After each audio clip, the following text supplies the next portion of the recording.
जय हिंद, नमस्कार प्यारे साथियों। स्वागत है आप सभी का उत्कर्ष एकेडमी खिलचीपुर के ऑनलाइन प्लेटफॉर्म में। सीआरपीएफ ट्रेड्समैन एग्जाम 2023 के लिए वेद के वेरी मोस्ट इंपॉर्टेंट क्वेश्चन हम लोग इस वीडियो में देखने वाले हैं। बिना स्किप किए एक भी क्वेश्चन को ध्यानपूर्वक आप लोग देखिएगा।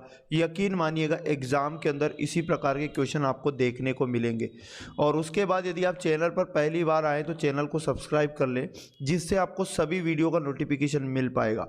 प्यारे साथियों, बिल्कुल सिलेक्ट और इंपॉर्टेंट क्वेश्चन इस वीडियो में लिए गए हैं, जो प्रीवियस ईयर प्रश्न पत्र पर आधारित सारे क्वेश्चन हैं। तो आज का पहला क्वेश्चन जैसे आपके सामने दिखाई दे रहा है, रंजीत ने 40 किलोग्राम चावल 11.50 रुपये प्रति किलोग्राम की दर से और 60 किलोग्राम चावल 12 रुपये प्रति किलोग्राम की दर से खरीदकर उसे मिला देता है। यदि वह उसे बेचकर 25% लाभ कमाना चाहता है तो उसे वह चावल आसन्नतः कितने रुपये प्रति किलोग्राम की दर से बेचना चाहिए। तो यहाँ क्वेश्चन को पढ़ के हमें ये समझ आया कि उसने 40 किलोग्राम चावल खरीदा और 11.50 रुपये का 1 किलो खरीदा, तो टोटल 40 किलो का क्रय मूल्य आ जाएगा। यदि आप 40 गुणा 11.5 करते हैं, तो यदि आप 40 का गुणा 11.5 से करोगे तो 460 रुपया यहाँ पर 40 किलो चावल को खरीदने में पैसा लगेगा। फिर आगे बोला गया कि एक और चावल खरीदा उसने 60 किलोग्राम, फिर से दूसरे प्रकार का चावल 60 किलोग्राम खरीदा और 12 रुपये का 1 किलो खरीदा। तो यहाँ पर 12 का गुणा यदि 60 से आप लोग करेंगे तो आपके पास आएगा 720, मतलब उसने 720 रुपये में ये चावल खरीदा। अब उसने क्वेश्चन ने बोला कि उन्हें खरीद कर मिला देता है, और मिला देने का मतलब ये हुआ कि 60 किलोग्राम में अगर वो 40 किलोग्राम मिला देगा तो यहाँ पर उसके पास टोटल कितने किलोग्राम चावल बनेंगे, तो 100 किलोग्राम चावल बनेंगे। और इन 100 किलोग्राम का अगर मैं बात करूँ क्रय मूल्य कितना बनेगा, तो आप 460 में कितना जोड़ दोगे, 720 को आप जोड़ देना है। तो यहाँ पर जब इन दोनों को हम लोग जोड़ेंगे तो हमारे पास बनेगा 1180, मतलब 1180 रुपये में टोटल उसने 100 किलोग्राम चावल खरीदा। क्वेश्चन ने यह कहा कि उसे यहाँ पर 25% का लाभ कमाना है। तो 25% लाभ कमाने के बाद उसे कितने में बेचना होगा, विक्रय मूल्य इनका निकाल लो। तो 1180 रुपया उसने दिया था, 25% लाभ कमाना है, तो 1180 का 125% आपको यहाँ पर निकालना होगा। और 125% निकालने के लिए 25 पंज 125 और 25 चूकू 100 हो जाएगा। 4 से इधर काटेंगे हम लोग तो 4 दूनी 8 हो जाएगा, 3 बचा, 4 8 32, और उसके बाद में यहाँ पर 4 नामे 36 यानी कि 29 बार तो पूरा पूरा भाग गया, और यहाँ पर फिर से 2 बचा, तो यहाँ पर 4 पंज 20। अब हम क्या करेंगे, 295 का गुणा 5 से करेंगे। 50 25 कैरी 2, 5 9 45 और 2 47, कैरी 4 हो जाएगा, और 5 दूनी 10 और 4 14, यानी 1475 रुपये में उन चावल को बेचना पड़ेगा यदि 25% लाभ कमाना हो। तो क्वेश्चन ने ये कहा प्रति किलोग्राम, मतलब 1 किलोग्राम का विक्रय मूल्य कितना होना चाहिए। तो आप क्या करोगे, 1475 में 100 का भाग लगा दोगे तो 1 किलो का विक्रय मूल्य आपको मिल जाएगा, और 1 किलो का विक्रय मूल्य 14.75 रुपये प्रति किलोग्राम उसे बेचना पड़ेगा। और क्वेश्चन ने भी हमसे यही पूछा आसान्यता, आसान्यता का मतलब लगभग कितने रुपए प्रति किलोग्राम, तो लगभग 14 रुपया प्रति किलोग्राम आपको दिया है। ऑप्शन नंबर ए इसका करेक्ट आंसर हो जाएगा। अगले क्वेश्चन की यदि बात करें, ए बी और सी के बीच में कुछ धनराशि 2:5:7 के अनुपात में क्रमशः वितरित की जानी है। ए और सी के बीच का डिफरेंस आपको बताया, तो बी की धनराशि बताओ।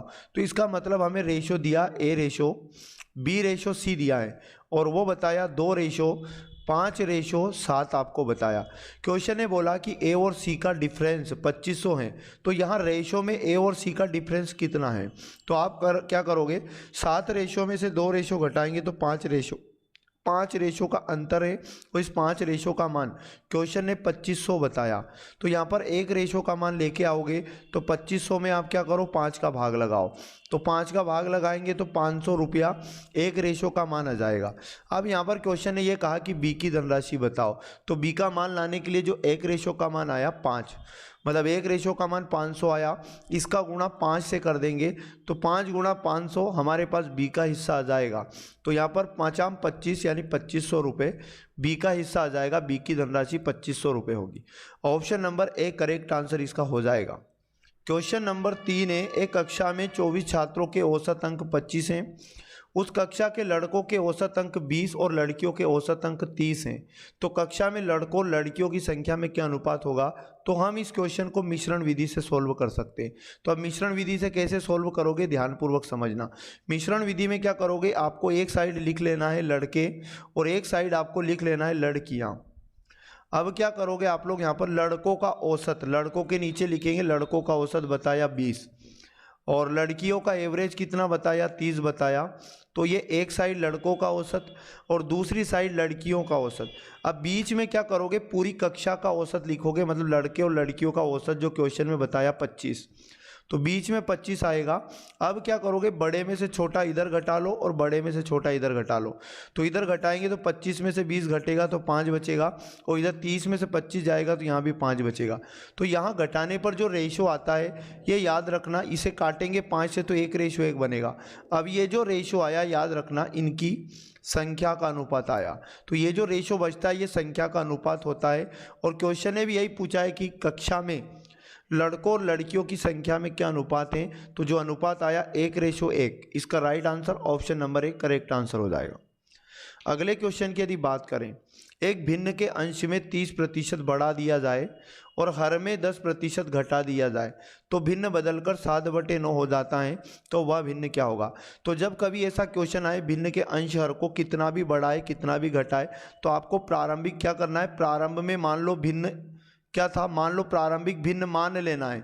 मान लो प्रारंभ में भिन्न a/b था। अब ये जो प्रारंभ में a का मान था ये भी 100% था और b का मान भी 100% था।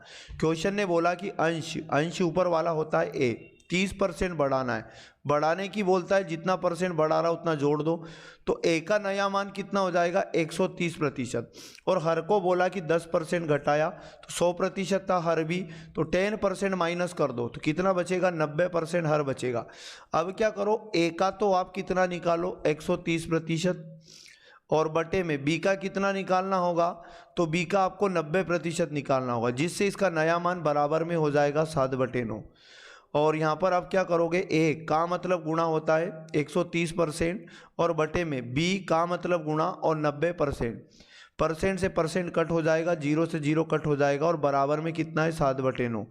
अब हमें क्या करना है, उस भिन्न का मान लाना है। प्रारंभ में भिन्न a/b था, a/b का मान लाने के लिए जो गुणा के नंबर है ये पलट जाएंगे, इधर आ जाएंगे। तो यहाँ पर ये देखो 7/9 तो ऑलरेडी लिखा है और भाग का 9 इधर, गुणे में 9 आएगा और गुणे का 13 इधर जाएगा तो बटे में 13 हो जाएगा, 9 से 9 कट हो जाएगा। इस प्रकार प्रारंभ में जो भिन्न बनेगा 7/13 इसका करेक्ट आंसर हो जाएगा। ऑप्शन नंबर 20 का सही जवाब आपको दिया है। अगले क्वेश्चन की यदि बात करें, ए अपनी आय का 40% राशन पर तथा शेष का 50% शिक्षा पर और फिर लिखा है शेष का 10% अन्य चीज़ों पर खर्च करने के पश्चात वह 729 रुपये शेष बचाता है, तो ए की आमदनी बताना है। तो माना जाए कि माना ए की आमदनी 100 रुपये थी, ए की आमदनी 100 रुपये थी, तो बराबर में 100 रुपये मान लेना है। अब देखो जब भी ये शेष वाला क्वेश्चन एग्जाम में आए क्या करना है, अपने को लास्ट में शेष बचाना है, क्योंकि शेष का मान अपने को दिया तो x अपने आप में 100% था, 40% राशन पर खर्च कर दिया तो अपन को x का 40% नहीं निकालना है, हमें 100% x को मानकर 40% शेष हटा दो, कितना बचेगा 60% निकालो तो शेष मान अपने पास आ जाएगा। तो x का 60% शेष बचा और फिर जो शेष बचा उसका 50%, ये शेष बचा ये अपने आप में 100% बना था, 50% शिक्षा पर गया तो 50% और बचेगा, फिर से शेष मान बचा, ये फिर से 100% मानो और 10% अन्य चीज़ों पर खर्च करने के बाद ये 90% निकालो, तो अंत में कितना शेष बचेगा, ये मान इसके बराबर हो जाएगा 729 के। अब यहाँ से क्या करो, x का मान लाएंगे तो हम लोग क्या करेंगे 729 गुणा में 100 गुणा में 100, 3 बार के गुणा में 100 और बटे में अगर हम लोग चले तो क्या बचेगा, गुणा वाले सब इधर भाग में जाएगा, 60 गुणा 50 और गुणा में 90। आप ये 3 जीरो से 3 जीरो को कट करेंगे तो ये 2 जीरो और 1 जीरो कट हो जाएगा। आप 9 का भाग क्या करो 729 में लगाओ, 81 बार कटेगा। अब यहाँ पर आपको क्या करना है, 3 से ही 6 को काटना है, 2 बार में कटेगा और 3 से 81 कटेगा, 3 दूनी 6 और 3 7 21 यानी 27 बार। अब 2 गुणा 5 करोगे 10 आएगा, 10 से ये वाला 10 कट जाएगा। इस प्रकार x का मान कितना बचेगा, 27 गुणा 100 करने पर 2700। तो प्रारंभ में याद रखना एक की आमदनी कितनी थी, 2700, जो ऑप्शन नंबर बी में हमें दिया गया है।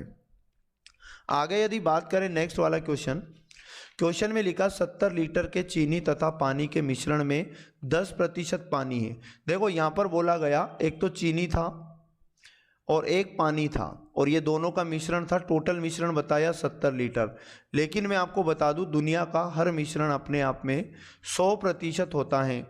क्वेश्चन ने बोला 10% पानी है इसमें 10% मात्रा बताई पानी की, तो आप खुद समझ सकते 100% में से 10% पानी हो जाएगा तो कितना बचा, 90%, और 90% क्या हो जाएगा, चीनी हो जाएगा। अब क्वेश्चन ने बोला कितना लीटर पानी मिश्रण में मिला दिया जाए जिससे कि पानी 20% हो जाए, मतलब नया मिश्रण ये बनाना चाहता है। तो जो नया मिश्रण बनाएगा वो भी अपने आप में 100% का होगा। अब इस मिश्रण में क्या बोल रहा है, पानी 20% होना चाहिए, पानी की मात्रा 20% होना चाहिए। तो आप खुद भी समझ सकते हैं यहाँ पर फिर चीनी की मात्रा कितनी रहेगी, तो 80% चीनी रहेगी, क्योंकि नया मिश्रण भी 100% का रहेगा। अब समझना है, समझने वाली बात यह है कि इसमें मिलाया या निकाला क्या जा रहा है। तो यहाँ पानी का मान चेंज हो रहा है, जबकि चीनी जो प्रारंभ में थी मात्रा में उतनी ही रहेगी, लेकिन इसका परसेंटेज चेंज होगा। तो आप क्या करो, टोटल 70 लीटर जो मिश्रण था इसका आप 90% निकालो, और 90% यदि आप निकालोगे तो चीनी की मात्रा आपके पास निकल के आ जाएगी। जो वैल्यू प्रारंभ में थी, जो वैल्यू बाद में रहेगी, उसी का मान निकालो। तो आपको क्या करना पड़ेगा, ये 2 जीरो से 2 जीरो कट करो और 9 साते हो जाएगा 63। तो यहाँ पर ये मान के चलो कि 63 लीटर यहाँ पर क्या थी, प्रारंभ में चीनी थी। लेकिन यहाँ पर देखो पानी मिला रहा है, निकाल रहा है, तो यहाँ पर नए मिश्रण में भी जो चीनी की मात्रा रहेगी ये 63 लीटर ही रहेगी, लेकिन ये 63 लीटर 80% के यहाँ बराबर रहेगा। तो अब क्या करो, यहाँ से आप यहाँ 80% का मान अपने को मिला 63 लीटर, तो यहाँ से 1% का मान निकाल लो। तो आप 63 में 80 का भाग लगाओ तो 1% का मान आया। अब क्या करो आप 63/80 में अगर हम गुणा करें 100 का तो 100% का मान आएगा, जिससे नए मिश्रण की टोटल वैल्यू आपको मिल जाएगी। तो 0 से 0 काट दो, 2 चुको 8 हो जाएगा, 2 पंज 10, 5 3 15 कैरी 1, 5 6 के 30 और 1 31, और बटे में 4 करो, 4 से काटेंगे 4 सत्ते 28, और यहाँ पर कितना बचेगा 3, तो 35 हुआ, 4 8 32 हो जाएगा, 3 बचा, दशमलव लगाओ 30 बनेगा, 4 सत्ते 28, 2 बचा, 2 मतलब दशमलव लगा 20 बनेगा, 4 5 20, मतलब नया मिश्रण जो टोटल बना ये 78.75 लीटर का बना। अब देखो यहाँ पर हमने चीनी तो वो की वही मात्रा रखी जो प्रारंभ में थी, लेकिन देखो पहले मिश्रण कितने लीटर का था, तो आप कहोगे पहले 70 लीटर का ही था। अगर 70 लीटर को घटा दिया जाए तो ये मिश्रण कितना बढ़ गया, 8.75 लीटर बढ़ गया। तो ये किसकी मात्रा बढ़ी, तो आपको पता है कि चीनी की मात्रा तो हमने सेम रखी, तो ये पानी की मात्रा बढ़ जाएगी। और इसमें क्वेश्चन ने पानी मिलाने की बोला, तो 8.75 लीटर इसमें पानी मिला दिया जाए, जो ऑप्शन नंबर सी में आपको दिया है सही बटे के रूप में। आगे यदि बात करें नेक्स्ट वाला, रंजीत और अभिषेक एक काम को 15 और 18 दिनों में समाप्त करते हैं। वे एक साथ 3 दिन तक काम करते हैं, फिर रंजीत काम छोड़कर चला जाता है। अब शेष काम को अभिषेक कितने दिनों में पूरा कर सकेगा। तो बात को ध्यानपूर्वक समझो। एक तो नाम आया रंजीत का, और रंजीत का जो समय बताया है यहाँ पर टोटल 15 दिन बताया, और अगला नाम आया यहाँ पर अभिषेक का, और अभिषेक का जो समय बताया है यहाँ पर टोटल 18 दिन बचाया, 18 दिन। आप क्या करो 18 और 15 का लघुत्तम लो, और ये लघुत्तम यहाँ पर टोटल वर्क होगा इनका। तो यहाँ पर जो लघुत्तम आएगा 18 और 15 का 90 यूनिट टोटल काम है इनके पास, और 15 का भाग 90 में दोगे तो इसका एक दिन का काम आ जाएगा रंजीत का, 15 छक्के 90, और 18 का भाग अपन 90 में देंगे, 18 पंजे 90। क्वेश्चन ने बोला कि वे एक साथ 3 दिन तक काम करते हैं, तो अपन क्या करेंगे, इनका 3 दिन का काम निकाल लेंगे। दोनों एक साथ एक दिन में कितना काम करेंगे, 6 + 5, मतलब रंजीत तो एक दिन में 6 यूनिट काम करेगा और अभिषेक एक दिन में 5 यूनिट काम करेगा। तो एक दिन का काम जोड़कर 3 का गुणा करेंगे तो इनका 3 दिनों का काम हो जाएगा। 6 × 5 = 11, 11 × 3 होता है 33, 33 यूनिट काम ये कर लेंगे 3 दिनों में। अब जो शेष काम बचा, ये कितना बचा, तो आप 90 - 33 करोगे तो शेष काम आ जाएगा। 10 में से 3 जाएगा 7 बचेगा, 8 में से 3 गया 5। अब 57 यूनिट अपने पास क्या बचा, यहाँ पर शेष काम बचेगा। अब 57 यूनिट काम कौन करेगा, तो क्वेश्चन ने बोला रंजीत तो काम छोड़ के चला गया, अब अकेला इस काम को कौन करेगा, अभिषेक करेगा। तो अभिषेक एक दिन में कितना काम करता है, तो आप कहोगे 5 यूनिट काम करता है। तो 57 यूनिट काम करने में कितना समय लगेगा, 5 का भाग लगा दो, 5 × 5 और यहाँ पर फिर से 5 × 5, अब कितना बचा, 2 और 2/5, मतलब 11 सही 2/5 दिनों में ये शेष बचे काम को अकेला अभिषेक कर लेगा।